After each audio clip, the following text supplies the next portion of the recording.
Welcome to the Successful Nonprofits Podcast. I'm your host, Dolph Goldenberg, and I love it when we have a return guest because that means that it is someone who you as listeners really liked, got a lot of great information from, and we thought we should have another conversation on a different topic. And so this week we are going to be welcoming back Shantell Chambliss. And you may remember her from episode 156, where we spoke with her about fundraising for sustainability. And today we're going to be talking about everything you need to know to recruit, train, and keep volunteer solicitors motivated. Before I introduce Shantell, though, there's one thing that I want to make sure that you know about. Listeners, if everything has gone as planned, we are 1 week out from our January webinar. Everything you wanted to know about strategic planning, but were afraid to ask. This is our single most popular webinar. We offer this webinar at this point, I think like 3 times a year, and we always get a good turnout. So if in your organization, you're thinking, maybe 2022 is the year for us to be doing strategic planning, you should go up to successfulnonprofits.com and register for the webinar. And I'll share with you, even if you're not able to attend on the date that's listed, don't worry about it. If you register but are not able to attend, we will send the recording of the webinar to you. And now, listeners, allow me to introduce Shantell Chambliss to you. As I mentioned, she came on back in 2020. I think she came on in about April or May of 2020. And, we talked fundraising. And fundraising is an evergreen topic in the nonprofit sector. We all, as organizations, feel like we need more money, and we all feel like we need to figure out better ways to ask for money. And making that ask, that actual solicitation, is essential for every single nonprofit. If you want to keep your programs running, if you want to keep your administrative backbone and infrastructure strong and sustainable, you have got to be out there asking for money. And Dr. Shantell Chambliss is a self-described sustainability junkie when it comes to fundraising. And so again, today, she's going to be coming in and sharing with us some tips and ideas on ways that you can support your team of solicitors as they prepare for and conduct those perfect asks that raise money. Hey, Shantell, welcome to the podcast. Hey, Dolph. Thank you so much for having me back. I'm so happy to be here talking with you again. Last time was we had a great time. So I'm really looking forward to it. Same here. And I'm hoping today we could start. I know we're going to be talking about how to recruit, train, and motivate those volunteer solicitors. But I'm hoping we can actually start with the origin story of your consulting practice, because I think it's such an important story. And while maybe slightly off topic, I think it's important for our listeners to hear it, because sometimes we all need to do that check-in. So I actually, I came into the nonprofit sector as a founder. That was my first venture into the nonprofit realm. It's been 12 years. It's hard to believe it's been that long since I'm only 21. But it's been 12 years ago, I literally just went to look to volunteer and ended up starting a whole nonprofit because the opportunity wasn't readily available. And in that startup, I had been a business consultant prior to that. I had already had a consultancy and was helping small businesses with things like HR compliance and systems and things of that nature. So when I took this venture into the nonprofit sector, I just realized that there was no one around to really help the newbies, the people who had no clue. Every class, every seminar that I went to was so high level. And I'm like, I'm not there yet. I'm still trying to figure out what form is what form and, how do I file my taxes? And so as I began, I'm a researcher by nature. And so I began to research and build my knowledge base and kind of, trudged my way through those first couple of years. And then all of a sudden, the influx of people going, well, I saw that you did it. How do I do it? And at that point, I kind of pivoted my small business consultancy to focus on nonprofits in that 0 to 5 year mark and making things just really easy to digest and not very high level and not very, technical. I wanted to create products and services that were functional for people who really wanted to serve their community and really wanted to create impact, but didn't have a degree in running a nonprofit. And so from there, nonprofitability was born. And like you said, I'm a self-described sustainability junkie. So the name nonprofitability is a play on that. My goal is to create profitable nonprofits that are sustainable, that can stand the test of time, and of course, create massive impact in their communities. Part of what I find really interesting about that story is, and I know I do this sometimes when I'm doing trainings as well, sometimes as the trainer, we take for granted that people already have a baseline of knowledge, and we kind of take for granted that people know 25% of what we know. And so we start at that 25% mark. But if you don't have that initial 25%, wow, you're kind of just lost if you try to pick it up at 25. Yeah. Like you said, we go in thinking that, well, if someone showed up in this class, they kind of already know some stuff. It's not like college. I'm a college professor. When my kids come into my course, I know that they were required to take courses that gave them knowledge to succeed here. It's not like that in the real world. People can have the desire to start a nonprofit, to work in the nonprofit sector, and has never done that before. And there's no course, there's no prerequisite, right? You just wake up one morning and go, I really want to do this thing. I'm really passionate about this cause and I want to do something about it. But that doesn't mean that you have a baseline of knowledge where you know what 990s are. Mm-hmm. And, what does 501c3 versus 501(4), whatever, what that means, right? And so, yeah, we really have to understand that in this sector, most of the people coming in the door they have a clean slate. They have no previous knowledge. They have no knowledge base. What they really care about is creating change. And we have to build from there and not make it so difficult to do so.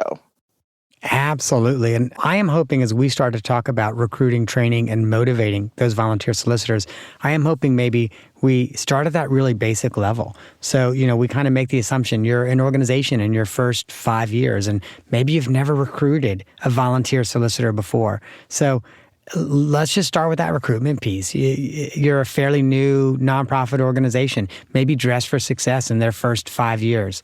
How do you go about identifying and recruiting people who are going to be good solicitors? So the one thing that I realized helped me be successful in those first couple of years of recruiting was I immediately casted my gaze outside of my network. And it sounds crazy. People always go start with the people closest to you. Well, one thing I've learned, especially in the volunteer capacity, is a person has to volunteer because they are passionate about the cause, the mission, right?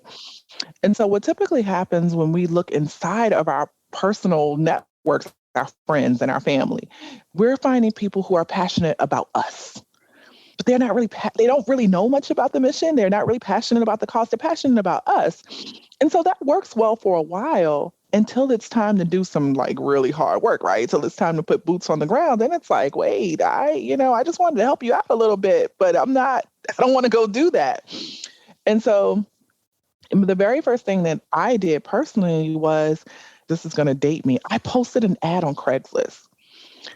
Okay, I will say, yeah, that does. I can remember times like that too. So, but that dates both of us. I literally reserved a room at a library. I created a PowerPoint presentation about the organization. And then I held an interest meeting.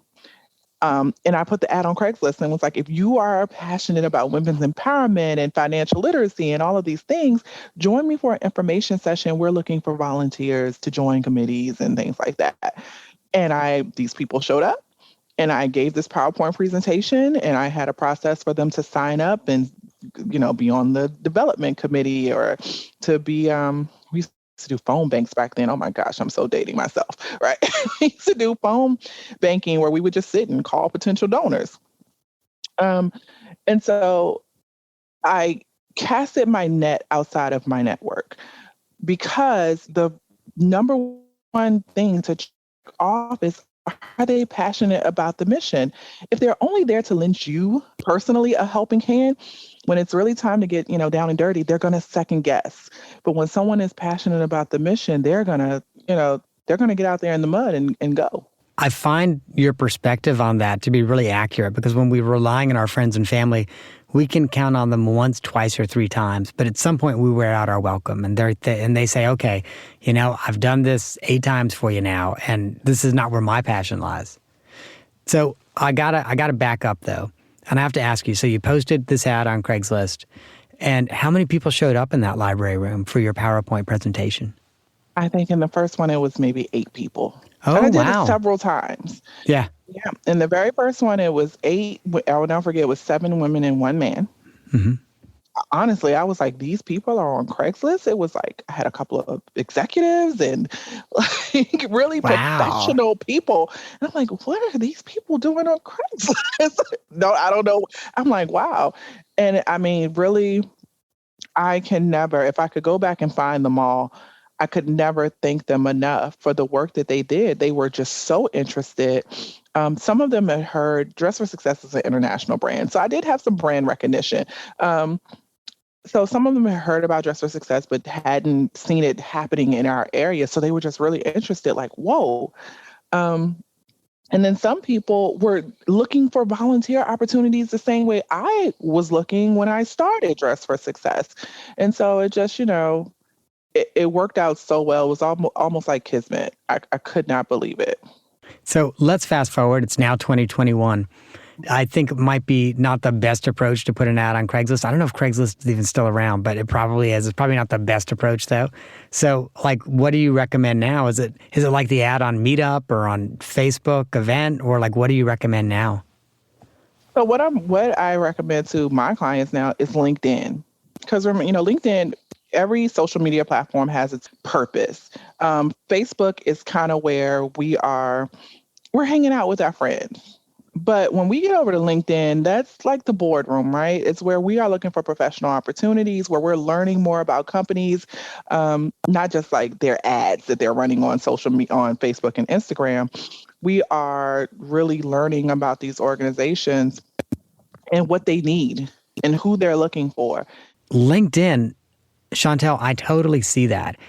I will share with you when we do our webinars, and we do pretty frequent webinars at this point. We typically create, obviously we have the sign up at our website, but we create an event in Facebook and we create an event in LinkedIn. And LinkedIn drives significantly more traffic to our webinars than Facebook does. And I don't mean double, I mean like 10x. It's really interesting to see that. So I agree with you, but tell me more about why LinkedIn is such a good platform when you're out looking for volunteers. So, the thing about LinkedIn is that people are going there to take care of business. That's why the webinar numbers are so much higher there, right?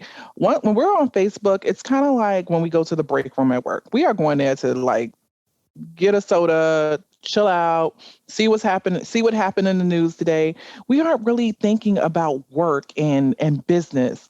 But when we go over to LinkedIn, you're like walking into the boardroom, like, okay, I'm here to work. Let me learn about what companies are doing what and what companies needs this and what company is offering this. And so you're there to conduct business. And so I have to tell, especially new organizations who are in those early stages, if you want to conduct business, you want to move away from the water cooler and you want to go over to the boardroom. So you want to move into LinkedIn and really get to know other potential community partners. You want to know who's looking for volunteer opportunities. People don't post that on Facebook. If you went through every Facebook friend's profile right now, you'd never see someone say, hey, I'm looking to be a volunteer solicitor. But they will do that on LinkedIn. What nonprofits need volunteer solicitors? I'm really interested in helping a nonprofit raise money. So LinkedIn is just the place where we go to get serious, right? Mm-hmm. And it's interesting. I joke with people because people ask me what social media I'm on, and I actually say I'm a power user on LinkedIn.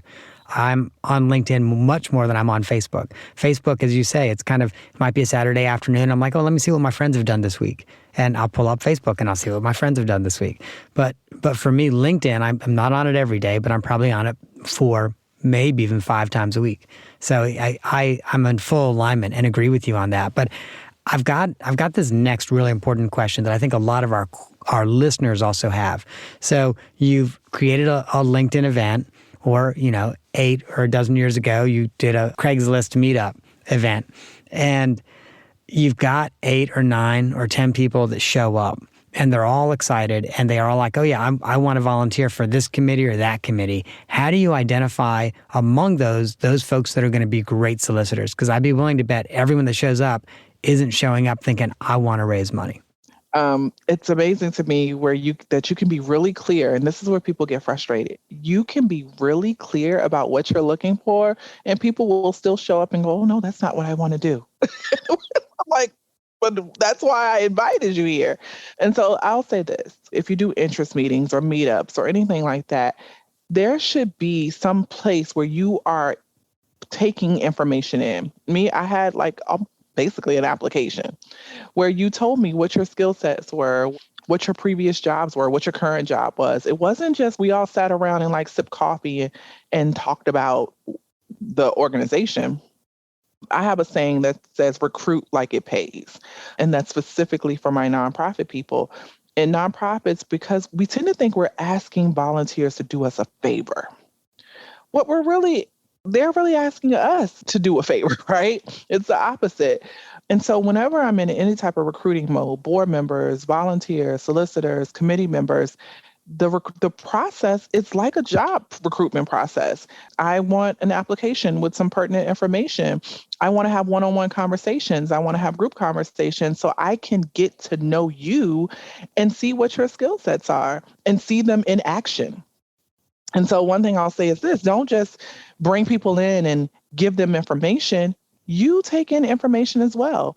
What is their current role? If they have never, ever, ever, ever, ever solicited anything, right? Or ever sold anything, and you may have to dig a little bit to see if they have some soft skills that will make them a good solicitor. Or you have to say, well, maybe you'll be better here. Maybe this is a great volunteer to help manage the donor database, right? Maybe they have some amazing administrative skills, or maybe they're like a CPA and they can really, really help with auditing and bookkeeping, because people hear finances or money and they think all different things. And then you're out of that 8, you probably have 2 really good solicitors, right? And you have to identify them, but you can't if you don't gather any information on them. If you just bring them in a room and talk to them, you're not going to know until they go completely flub a solicitation, right? So you want to know before that. You want to gather information. You want to know what their current jobs are. You want to know previous volunteer experiences. Have they ever asked anyone for money? Have they ever solicited before? You have to gather information. So I always tell people, recruit like it pays. Create a formal process. You want to keep it light and comfortable, and you don't want people to feel like they're interviewing for the Supreme Court, but you also need to gather some really important information. And so there has to be a process in place for you to do so. Really think that's such a good point. And that mantra, recruit volunteers like it pays, what a really good mantra. Oftentimes, Shantell, when I'm doing board development work, I'll talk with boards about really strengthening the recruitment process in addition to better understanding and explaining what the expectations are. And when we start to talk about a strengthened recruitment process, that also means there's more steps in the recruitment process, and you're really kind of testing for commitment. And I'll often have the board push back and say, well, we're going to have such a hard time getting board members. And I'm like, yes, you will. But the board members you get are going to be committed, and you're not going to have a third to half of your board wash out in their first year every single time. You are so right. I've had so many people, but like you said, when we're doing board development and board recruitment, they're like, no one's going to want to do this. Good. Because the people who want to do it are the ones that you want.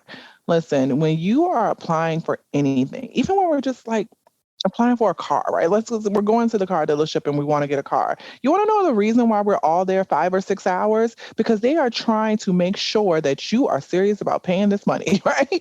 If you stay here and you provide me all of your verification and all of your paycheck stubs and you're giving me references and I can call them, they know now that you're serious, or at least you're making the college effort or college try to pay back this loan. But if you go in and you say, hey, I want that car, and they're like, well, fill out this paperwork. And you're like, I don't fill out that paperwork. They know you're not serious. And so you have to formalize this process so that, one, you're weeding out people who are not serious, that you're gathering information so that you can put people in a place where they can thrive in their skill set. And, and it's really not based on what their current position is. I have people who are like social workers who are the best solicitors I've ever seen in my life. like these people can go like ask for $1 million in the first conversation. I'm like, whoa. In their day jobs, they're social workers, but they just have some really amazing soft skills and transferable skills that just translate really well into solicitation. But we have to get nonprofit leaders past the point of, I think we've taken on this, I don't even know what to call it, but we always feel like we're begging. You feel like you're begging for money. You're begging for volunteers. You're begging for staff to work for less than what they may make somewhere else. And so then we always try to diminish the process. It's because we don't want to feel like a burden. No, the process needs to be really formal and really effective so that we can get what we need in the end. Right. So let's say you've had 8 people who want to volunteer. You've gotten 6 people volunteering in great roles that you really need help in. Bookkeeping, CRM, tabling at outreach, whatever. And you have 2 people, maybe one person with a sales background and a social worker with superpowers. And the reason I say that is, so social workers have some amazing superpowers that they've gotten through their training and also, frankly, through on-the-job training. And we often don't acknowledge what those superpowers are. And being able to relate to others, which is a big part of fundraising, that's a superpower. So let's say you now have someone in sales and you've got a social worker, and you now need to train them to solicit for your organization. How do you do that training? So the first thing that I do is make sure we have a history lesson. I think this is a missed opportunity in many places, is that we tell people what we need, but we don't tell them where we've been. And so even though Dress for Success has been around since the late 90s, we go back to the history and we talk about milestones. We really give a really in-depth history lesson, because when you're asking people for money, especially when you get to asking for the big bucks, they want to know that you've been successful before, right? And so we make sure that our solicitors know all of those milestones, all of those achievements, all of those accomplishments, and then we talk about future state. I think volunteers come in and we see them as temporary, which hasn't been the case for me. I have volunteers who've been around since we opened our doors, and we can't pay them to leave, right? But we make sure that they are always in the know about where we're going next as well. No solicitor can have a valuable conversation on your behalf if they don't know the past, the present, and the future. We can't just give them some donor details and go, hey, go ask this person for money because this is what our profile says about them. They really need to know the past, present, and future of the organization. They need to know where you've been, where you are, and where you're going so that they can have really insightful conversations with your donors. And so we start with that history lesson. It's always where I start. And then, of course, there's a bunch of on-the-job training, right?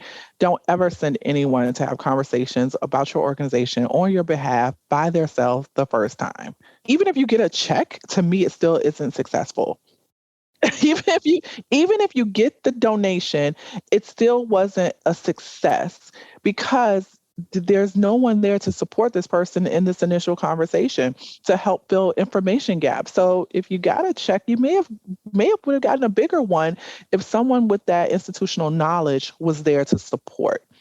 No one should be just going out. I know we're all limited on staff and time and all of those things, but no one should be going it alone. And so this is a training round of, on-the-job training is super important here, and not just getting bodies and sending them out into the field. Well, one of the things that also makes me think of, and I'd love to get your thoughts on this, but oftentimes when I'm onboarding a new solicitor, I will actually, as part of that on-the-job training, ask them to start with really some lower-end donors, so $100 donors. You don't start, if for your organization $1,000 is a major gift, you don't start with $500 donors. and ask them for 1,000. You start with $100 donors, just so people start to get their talk tracks in their head and they get better at it. And then, once they're used to telling that story, here's where we've been and here's where we're going and here's why we need your support. Then it's time to, bust out and ask those $500 donors for $1,000 or those $1,000 donors for, $5,000. So what I've learned is that your lower level donors are usually your most engaged. It's like magic. Your $25 to $500 donors are the people who want to know everything. They are the people who are waiting for your newsletter to drop into their box, right? They are the most engaged. Usually because when they're giving at a lower level, it means that their money has more personal value to them. So if I can only give $100, that $100 is very valuable to me because I may not have millions in the bank, right? So their money is so much more valuable to them personally, so they want to see it in action.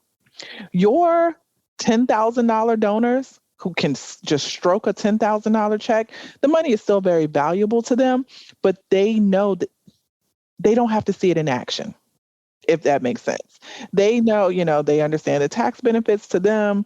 They know, okay, I'm covering the cost of this, and I trust you to go do it. And they kind of stroke your check and they're like, okay, I'm okay now. Your person giving $100, that money is very valuable to them. Because when someone gives at that level, that they really want to give and they want to support, but they can't stroke $10,000 checks at the moment. And so those are the people who are the most engaged. And so those are where you're going to have your best conversations. So absolutely start there. Your volunteer solicitor should be starting with your $50 to $500 donors, because they're going to have the best conversation. They're going to get the most insight. And, with strategic planning, when we're talking to our external stakeholders, we're including those donors because those are the donors that are going to respond to surveys. Yeah. Those are the donors that are going to show up for focus groups because they want to know that their money has an impact. Completely true. Those $100 donors are really committed donors.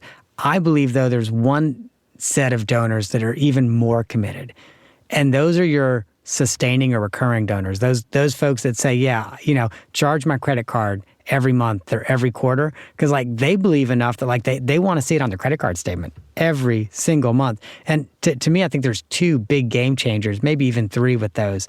The first is if you can get someone to go from $10 a month to $15 a month, not actually really all that big of a jump for most people.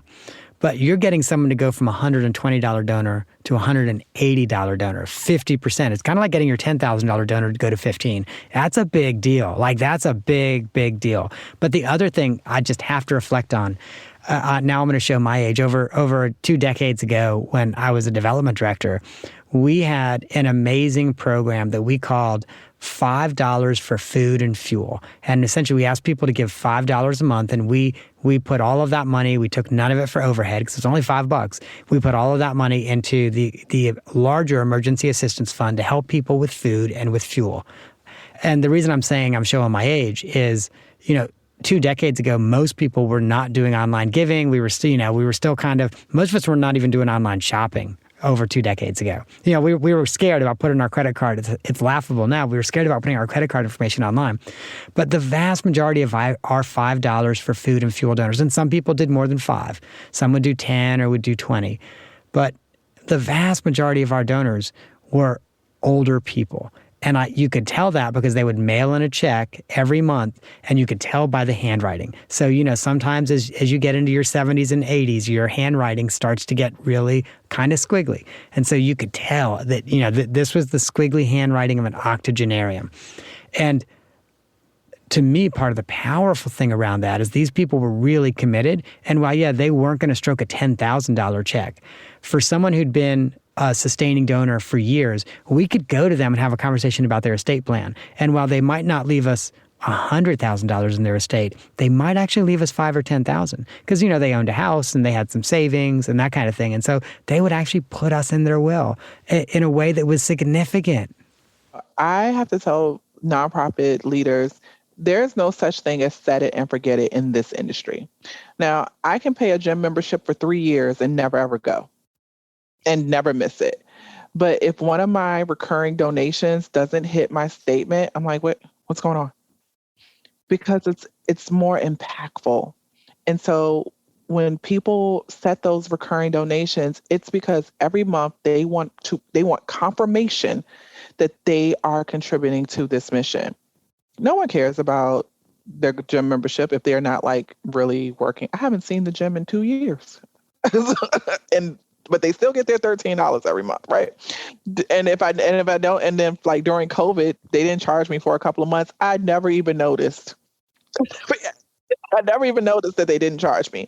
But if one of my recurring donations didn't go through, one, I want to know everything is okay with this cause that I'm passionate about. Are you guys okay? Are your systems down? What's happening? Are you still delivering services? There's no such thing as set it and forget it over here. So you're absolutely right, Dolph. Those are the people who are like in it for the long haul. And I will also say, while you can't budget for them, I have seen organizations that have used recurring donors and other opportunities to really engage in estate planning with their strongest supporters, where almost when I look at their financials, almost every year they have 6 figures of bequests coming in. And again, you can't really budget for it because you never know who's going to die. And you never know if they're going to leave you $1 million or 100,000 or 1,000. But literally, like when I look at the bequest line items of some organizations, like wow, they are reliably bringing in between $200,000 or $300,000 and $1 million every year in bequests.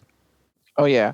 And I sit on the board for an organization who's just like that. Like when we see the financial reports, I'm always like, whoa, of the people who have left them in their will. And I realize, when I reflect on it, we typically have conversations about how long this person's been a donor. And usually they're like a $25 or $50 donor for like 20 years. And then they die and they leave $25,000, $30,000, $35,000 in their will. It's because, when someone is passionate about what you do, and they don't have the means to help you in major ways when they're living, it's just like we want to leave something for our children. They take these organizations on as a member of their family, and they're like, when I'm gone, I want to do something major for you so that I can leave a legacy, so that I can leave a lasting impact.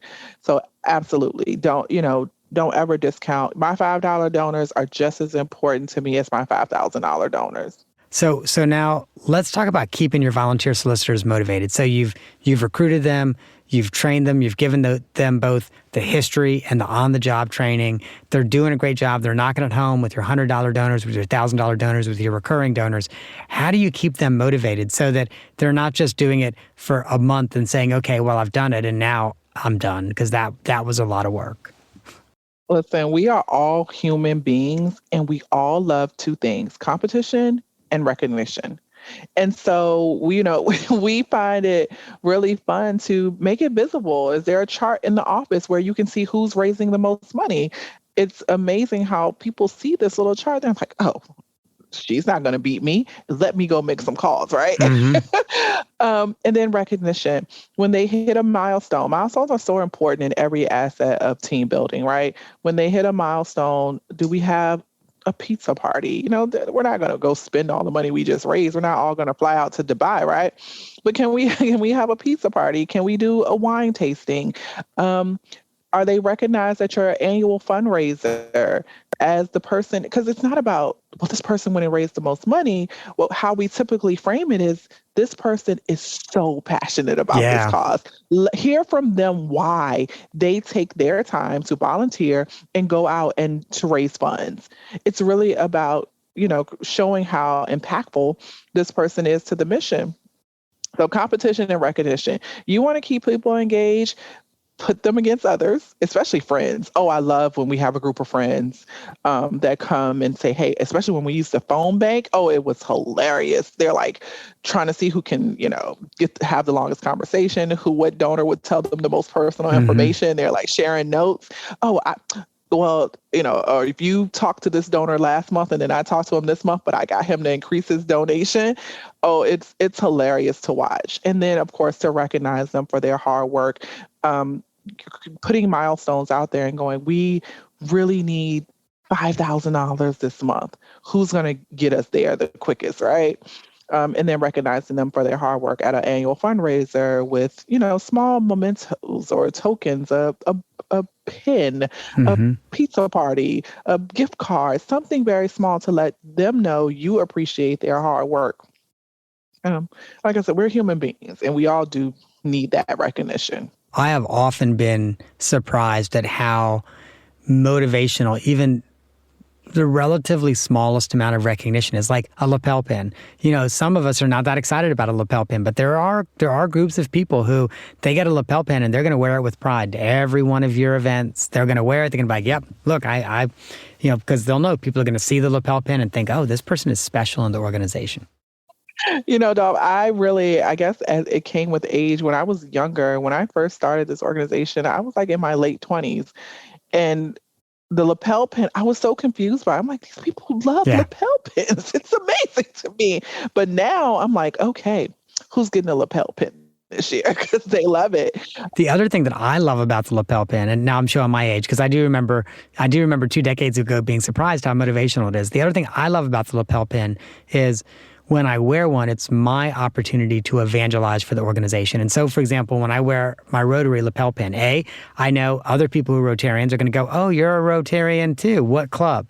And I'm going to have an affinity. But I also know there's going to be some other subset of people that will say to me, I've often thought about joining Rotary, but I don't know anything about it. Tell me more. And then, now I've got my claws into them and I'm able to really tell them all the great things about Rotary and why I love being a Rotarian. So it's interesting because I think that's the other power of the lapel pin. It allows you to kind of quietly invite people to have conversations with you. Yeah, it is definitely a conversation starter. That and T-shirts with like some quote that represents the organization, and people want to know, what does that mean? And it's an amazing conversation starter. Agreed. Absolutely agreed. Well, Shantell, we have this off the map question. You've been on the podcast before, so we have an off the map question. And I think I've got a good one for you. So I know that you travel a good little bit. As an example, you're based in Virginia, I think, but right now you and I are talking while you're in New Orleans. So I know you travel a good bit, and I also know that you love Korean food. So my question for you is, what is the best Korean restaurant outside of Korea?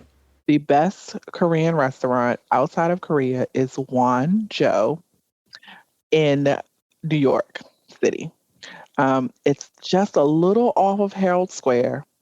The best Korean barbecue you will ever have in your entire life. I've literally taken trips to New York just wow. to eat. I mean, I'll catch a show or shop or something while I'm there, but that is like the goal of the trip. Is, I've had great Korean barbecue all across the country, but that place is yet to be topped. Wow, that's good to know. I'm in and out of New York for work almost every year at some point, so I'm going to put that. I keep a list of restaurants and cities, like, if I'm in this city, I need to check out that restaurant. So I'm going to add that to my New York restaurant list. It's one block over from the Macy's in Herald Square. Thank you for the tip. And listeners, if you love Korean barbecue and you happen to be in New York, you also should check it out. This is one of the things that I love, is being able to source interesting restaurants. So that, because at some point we all travel for work, even if it's just a conference or whatever. At some point, and I know things have been shut down for a while, but at some point we're all going to travel again. And so, just what a great thing to get tips from folks like you. First of all, Shantell, thank you so much for coming on the podcast today. And I definitely need to make sure that every listener knows how they can reach out to you. And so your URL is drshantellchambliss.com.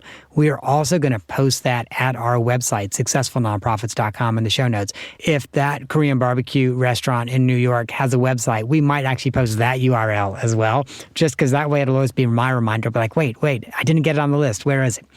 But so when you go to Shantell's website, there's a couple of things that I want to make sure you do. The biggest one is I want to make sure that you check out her new book, The Nonprofit Factor. It is on the website. You can order it. And it's The Nonprof, and then there's a dash, capital IT, The Nonprofit Factor. Please make sure you check that out. Hey, Shantell, thank you so much for coming on the podcast today. Thank you so much for having me, Dolph. It's always such a great time. listeners, if for some reason you could not write down the URL or you really want to find out more about that restaurant, you can always go to successfulnonprofits.com. We're going to include all of that in the show notes. And there are two takeaways that I am taking from my conversation with Shantell today. And I'm actually going to take these, and hopefully she won't be too upset about this. I'm going to start to put them in my own lexicon and start using them.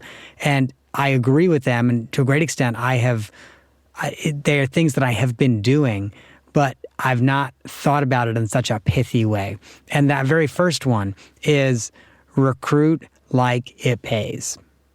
Love that. So yeah, when we're talking about volunteers, recruit like it pays. And my second really big takeaway is motivate through competition and recognition. Again, I know that, and typically when I think about volunteer motivation, those are the things I think about, but it's a really pithy way to think about it. So by remembering those, I'm going to be even more effective.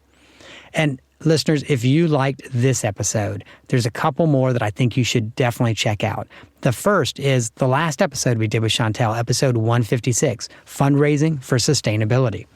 And then I also think you should check out monthly giving, which is episode 95. We touched on it some in this episode, but if you want to know more about monthly giving, and it is the sleeping giant, if you want a recurring stream of revenue and a great pipeline to planned giving, monthly giving is where it's at. So make sure you check out episode 95 with Erica Wasdorp. And finally, listeners, before I let you go, if you've made it this far, because we're wrapping up the episode, don't forget that we are 1 week out from our webinar, Everything You Wanted to Know About Strategic Planning, but Were Afraid to Ask. If you are thinking you might want to do strategic planning this year, you're going to get great actionable information. Go to successfulnonprofits.com and register for the webinar. That, listeners, is our show for the week. I hope that you have gained some insight to help your nonprofit thrive in a competitive environment. And, I got to say this at the end of every single episode. And when I say I have to, I mean the lawyers literally make me say it. I'm not an accountant nor an attorney.